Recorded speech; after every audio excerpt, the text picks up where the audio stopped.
eo amin'izay fianam-pirenena izay hatrany dia rapitso no fankalazana ny fahatelo amby efapolo taona ny nisian'ny hetsiky ny mpianatra 13 mai 1972 ho fitandrona ny filaminana amin'ny fotoan'io ary dia nisy ny fepetra izay noraisiny teo anivon'ny mpitandro filaminana.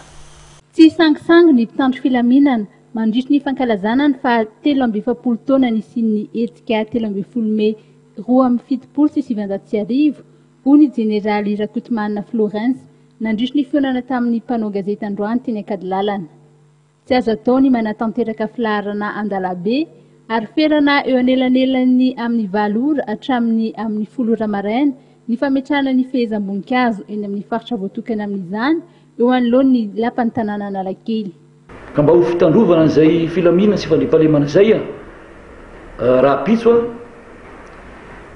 dia nanapa-kevitra zany ny préfet de police miaraka amin'ny ny olona misana vonjamaika Antananarivo fa ny toerana ametrahana fehezam-boninkazo dia manaraka ny sisiny atsinana zany hoe apitan'ny Gastro Pizza eny Analakely. Io zany toerana efa voatendry ny fitantanana ny Antananarivo ametrahana izay olona na andehan'olona ny fehezam-boninkazo mba ajerovana ny 13 Mai.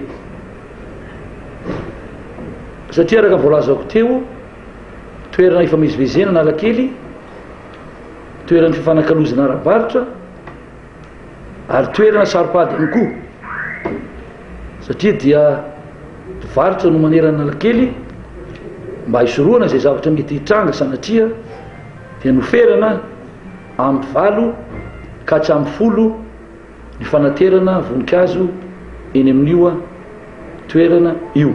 Tsy azo atao mihitsy ny milahatra na mikabary amin'ny toerana io fa ny azo atao dia mametraka rehefa vita ny fametrahana izay fehezam-boninkazo na voninkazo dia mirava avy hatrany.